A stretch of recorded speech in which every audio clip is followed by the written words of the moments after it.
स्वागत है दोस्तों। तो ये है हमारी सेकंड वीडियो। इससे पहले मैं 20 मिनट की वीडियो बना चुका हूँ प्याजे के ऊपर, जिसमें हमने प्याजे से संबंधित इम्पोर्टेंट सीटेट और एमपीटेट में आने वाले क्वेश्चन और थ्योरी को कवर कर लिया है। आज हम देखेंगे लेब बायोलॉजी की सामाजिक अंतःक्रिया के सिद्धांत को।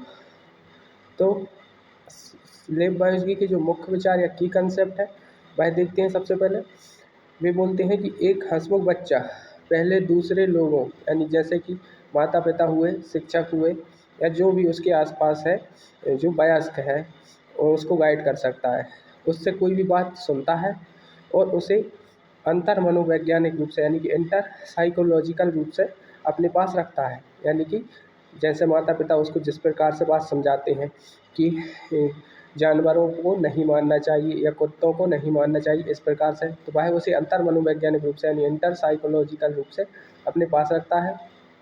अब वही बच्चा जब अकेले बैठे हुए उसी विचार को सोचता है, यानी कि एक बार जब उसने किसी से कोई नॉलेज हासिल कर लिया, कोई विचार हासिल कर लिया, तो फिर वह जब अकेला होगा तो उस विचार को अपने हिसाब से सोचेगा। इसे हम बोलेंगे इंट्रा साइकोलॉजिकल यानी कि अंतः मनोवैज्ञानिक।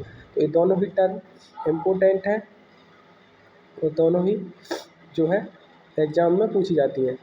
तो अब चलते हैं आगे, देखते हैं। लेब बायोलॉजी के अनुसार क्या सीखना एक सामाजिक गतिविधि है, यानी कि सीखना क्या होती है, एक सामाजिक गतिविधि होती है लेब बायोलॉजी के अनुसार। अब लेब बायोलॉजी द्वारा जो है कुछ इम्पोर्टेंट जो है परिभाषाएं इससे संबंधित दी गई, हम उन्हें समझने का प्रयास करेंगे। सबसे पहले उन्होंने दिया MKO यानी कि मोर नॉलेजेबल अदर।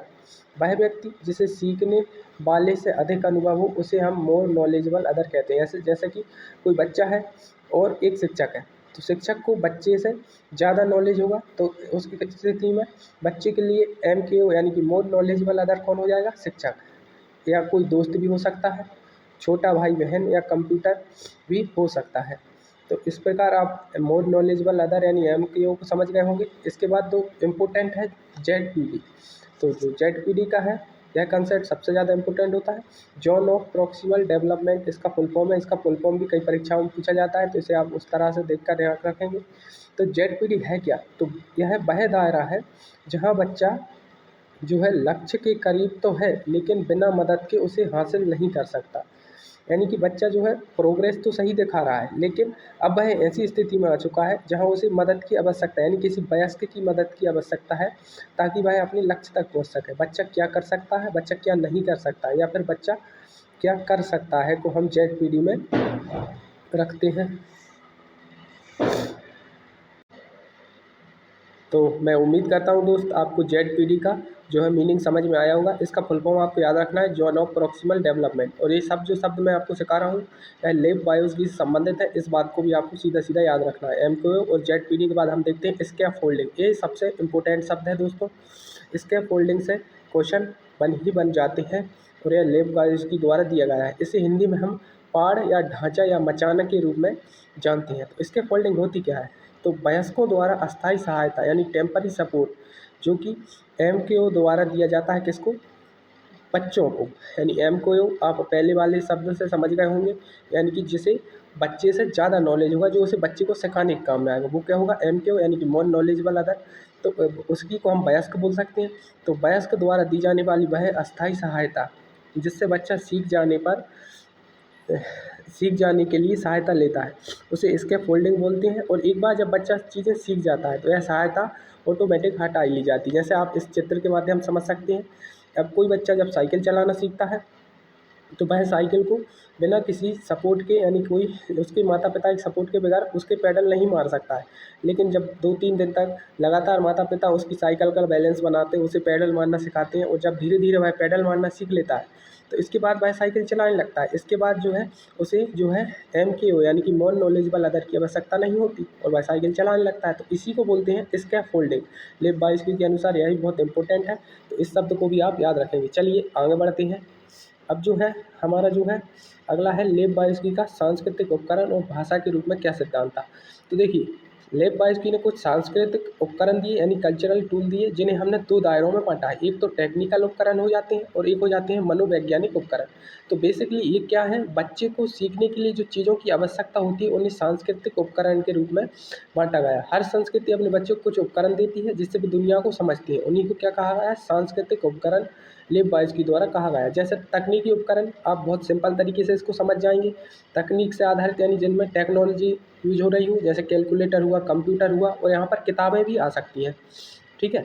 इसके बाद जो मनोवैज्ञानिक उपकरण होंगे यानी साइकोलॉजिकल टूल हो गए, इनमें भाषा आ सकती है, यानी कि बच्चे को हम वैसे भी एक तो मातृभाषा सिखाते हैं और एक सेकेंडरी लैंग्वेज के रूप में इंग्लिश सिखाते हैं, तो इसमें भाषा आ सकती है। इसके अलावा जो भी मानचित्र होंगे देश दुनिया के, वह आ सकते हैं। संकेत आ सकते हैं, जैसे आपने ट्रैफिक सिग्नल के संकेत देखे होंगे, हाईवे पर कई प्रकार के संकेत होते हैं तो उनका कुछ ना कुछ मीनिंग होता है, तो वो संकेत आ सकते हैं। इसके अलावा जो है सिम्बल्स भी आ सकते हैं, जैसे कि हमारे मोबाइल में ही देखिए आप सेटिंग का सिंबल होता है अलग। इसके अलावा ये देखिए डायरेक्शन के सिंबल होते हैं। तो इस प्रकार से मनोवैज्ञानिक उपकरण होते हैं जो कि साइकोलॉजिकली रूप से असर डालते हैं। तो इस प्रकार से जो है सांस्कृतिक उपकरण को 2 भागों में बाँटा गया है। लेब बायस्की ने यह उपकरण दिए थे, इन्हें भी आपको याद रखना है। अब लेब बायस्की ने क्या किया, को भाषा को जो है 3 रूपों में बताया। तो इसको भी हम समझते हैं कि लेब बायस्की ने भाषा कौन से 3 रूपों में बताया है।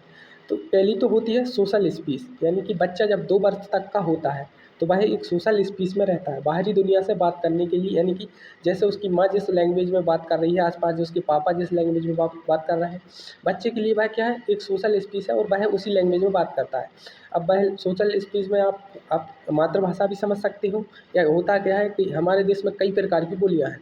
तो सोशल स्पीच में आप कई उस बोली को समझ सकते हो जो पर्टिकुलर किसी रीजन में बोली जाती है और जो उसके परिवार आस-पास के लोग बोल रहे हैं, तो वो तो हो गई सोशल स्पीच। इसके बाद आती है प्राइवेट स्पीच। जब बच्चा 3 वर्ष तक का हो जाता है तो उसके अंदर प्राइवेट स्पीच का जन्म होता है, यानी कि बच्चा स्वयं से बातें करने लगता है, खुद से बात करना, ताकि काम को दिशा मिल सके। इसे सेल्फ रेगुलेशन भी कहते हैं, इसको भी आपको याद रखना है। जैसे आपने ध्यान होगा, यदि आपके घर पर कोई छोटा बच्चा है तो जब वह खेलते समय आप उस पर, यदि उसके आस-पास कोई नहीं है तो वह खेलते समय खिलौनों से स्वयं अपनी लैंग्वेज में बात करता है और उसी लैंग्वेज को कहा गया है प्राइवेट स्पीच। इसके बाद जो इनर स्पीच का डेवलपमेंट होता है वह 7 वर्ष की अवस्था तक आता है, यानी कि जो हम विचारों में जो भाषा सोचते हैं, यानी मन में सोचने वाली बात, मन के अंदर चुपचाप सोचना, बच्चे में 7 वर्ष में जन्म लेता है। इसको आप याद रखें। 3 वर्ष में वह प्राइवेट स्पीच करता है, यानी मुँह से बोलता है, अकेला बात करता है मुँह से बोलते हुए, और सोशल स्पीच वह हो गई जो उसे आस-पास सीखने को मिलती है, जो कि 2 वर्ष से वो सीखने लगता है। तो इस प्रकार भाषा को जो है लेब बायस्की ने 3 भागों में बाँटा, इन्हें भी आपको याद रखना है। चलिए अब आगे देखते हैं लेब बायस्की की शिक्षण विधियाँ और उनके कुछ महत्वपूर्ण बिंदुओं को देखते हैं। तो लेब बायस्की ने शिक्षण विधियाँ यानी कि टीचिंग की जो स्ट्रैटेजीज़ हैं, इन्हें भी दिया। परीक्षा में इन विधियों के नाम अक्सर बायस्की से जोड़कर पूछे जाते हैं, इसलिए मैं जो भी आपको समझा रहा हूँ, जिस भी शब्द का मीनिंग समझा रहा हूँ, उसको आप इस तरह से याद रखिए कि यह लेब बायस्की द्वारा दिया गया है, क्योंकि उनसे जोड़कर इनसे आपसे क्वेश्चन ज़रूर बनते हैं। तो देखिए, अब शिक्षण विधियों में लेब बायस्की ने कौन सी विधियाँ दी? देखिए, पहला तो उन्होंने दिया पारस्परिक शिक्षण, जिसे हम रेसिप्रोकल टीचिंग के नाम से जानते हैं, जहाँ शिक्षक और छात्र मिलकर सारांश यानी समराइज करते हैं और प्रश्न क्वेश्चन करते हैं। तो सिंपल सी बात है, जब हम क्लास में होते हैं तो बच्चे और शिक्षक आपस में मिलकर क्या करते हैं, चीज़ों को छोटे रूप में समराइज करेंगे और उससे फिर शिक्षक प्रश्न बनाएगा और उनसे पूछेगा, तो इसे बोलेंगे पारस्परिक शिक्षण, यानी कि रेसिप्रोकल टीचिंग। इसके बाद आता है कोलैबोरेटिव या फिर कोऑपरेटिव लर्निंग। इसको आप इंग्लिश में ही याद रखना। इसमें क्या होता है, समूह में मिलकर किसी समस्या का समाधान किया जाता है। तो ये हो गई हमारी दूसरी, जिसमें समूह में मिलकर किसी समस्या का बच्चे समाधान करते हैं।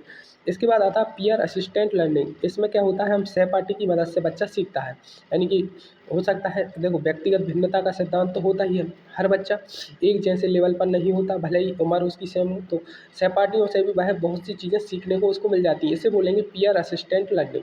तो लेब बायस्की ने 3 प्रकार की शिक्षण विधियाँ दी हैं, आप इन्हें याद रखेंगे, रेसिप्रोकल, कोलैबोरेटिव या कॉर्पोरेटिव और पीयर असिस्टेंट लर्निंग। और ये क्या होती हैं वही मैंने समझा दिया। इसके बाद हम देखते हैं सीटेट, एमपीटेट और अन्य टेट के लिए कुछ गोल्डन पॉइंट्स जो लेब बायस्की से संबंधित हैं। जैसे आप देखिए, गाइडेड डिस्कवरी यानी निर्देशित खोज क्या होती है? तो बायस्की ने क्या कहा, डिस्कवरी लर्निंग के बजाय गाइडेड डिस्कवरी यानी निर्देशित खोज पर जोर दिया है। या आपको सीधा सीधा याद रखना है, 22 से क्वेश्चन आएगा और उसमें यदि जो है गाइडेड डिस्कवरी के ऑप्शन आते हैं तो आपको उस हिसाब से ही निर्णय लेना है जब आप ऑप्शन को सिलेक्ट करेंगे। यानी कि बॉयज़ की डिस्कवरी लर्निंग के बजाय क्या करते थे, गाइडेड डिस्कवरी पर ज़्यादा फोकस करते थे। यानी कि बच्चा जब किसी चीज़ की खोज कर रहा है तो उसे किसी बड़े की आवश्यकता होगी जो उसे गाइड करेगा कि आप इस तरीके से इस चीज़ को सर्च करो या इस तरीके से मत करो, तो उसको बोलेंगे गाइडेड डिस्कवरी। इसके बाद जो है की आइडेंटिफाइंग वर्ड भी दिए, जैसे अगर प्रश्न में इंटरेक्शन आ रहा है, सोशल आ रहा है या स्कैफोल्डिंग आ रहा है तो 99% चांस है कि आपका उत्तर 22 की से संबंधित होगा।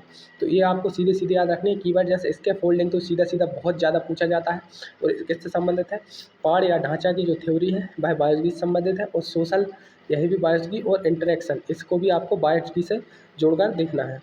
इसके बाद हम देखते हैं एक्टिव सोशल पार्टिसिपेंट यानी कि सक्रिय भागीदार क्या होते हैं। तो इन्होंने बच्चे को नन्हा वैज्ञानिक न मानते हुए बताया कि सामाजिक सक्रिय भागीदार होते हैं बच्चे। यानी कि आपको याद होगा हमने पिछली क्लास में जब पियाजे पढ़ रहे थे हमने कहा था कि बच्चों को उन्होंने नन्हा वैज्ञानिक माना था, लेकिन जो बायोलॉजी की हैं इन्होंने बच्चों को नन्हा वैज्ञानिक नहीं माना है। इस बात को आप सीधा याद रखेंगे, इन्होंने बच्चे को सामाजिक रूप से सक्रिय भागीदार माना है। अब देखिए यहाँ पर सामाजिक शब्द आया, यहाँ पर मैंने बताया था जब सोशल शब्द आएगा तो आपको क्या लगाना है, बायोलॉजी का ऑप्शन से टिक करना है। देखिए सामाजिक सक्रिय भागीदार आप सीधा सीधा इसको समझ सकते हैं।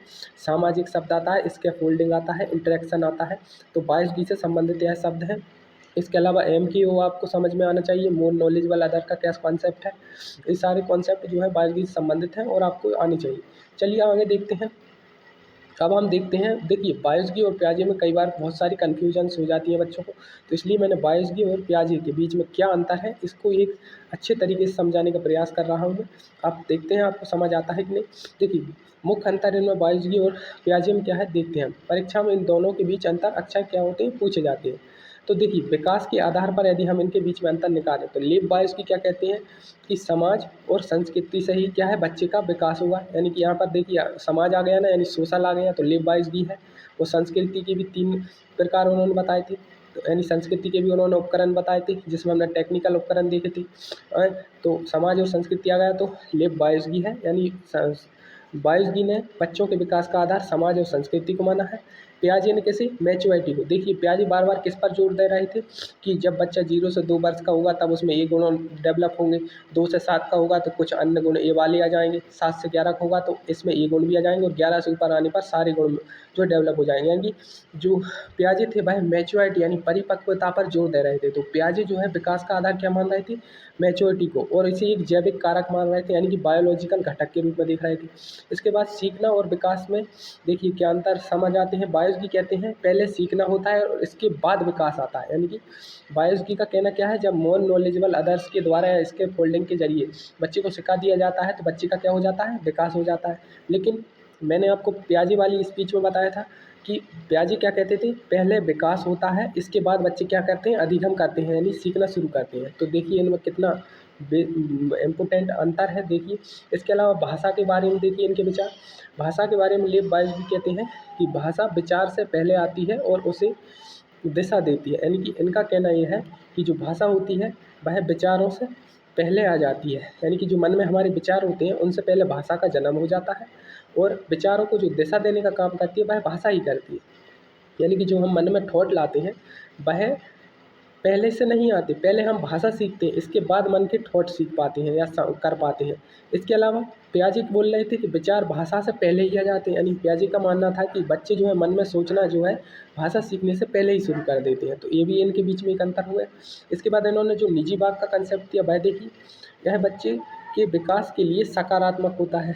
तो ये कहना था बायोलॉजी का कि जो निजी बात यानी कि जो बच्चे प्राइवेट स्पीच करते हैं उसमें मतलब जो अपने से ही बात करते हैं, या बच्चे के विकास में क्या करता है, एक तीव्रता लाता है यानी सकारात्मक चीज़ है। जबकि जो पियाजे थे इन्होंने कहा कि जो निजी बात है यह अहम केंद्रित यानी ईगो सेंट्रिक होता है और इसे कम बहस का माना है। यानी कि जो पियाजे थे इनका मतलब था कि यदि बच्चा प्राइवेट स्पीच कर रहा है तो भाई अहम केंद्रित की इस स्टेज पर है, जिसमें क्या होता है बच्चा अपने आप को हीरो मानते हुए आसपास की दुनिया को देखता है। वह सोचता है कि उसके हिसाब से ही सारी दुनिया चल रही है। इसको मैंने आपको पिछली क्लास में अच्छे से समझाया था अहम केंद्रित और ईगो सेंट्रिक का। इससे 2026 का ये सीटेट का क्वेश्चन भी बना था, तो इसको आपको और अच्छे से याद भी रखना है। तो यहाँ पर जो है हमारा बायोलॉजी का जो है सिद्धांत हो गया सोशल कल्चरल थ्योरी। धन्यवाद। अब आपसे मिलेंगे अगले वीडियो में।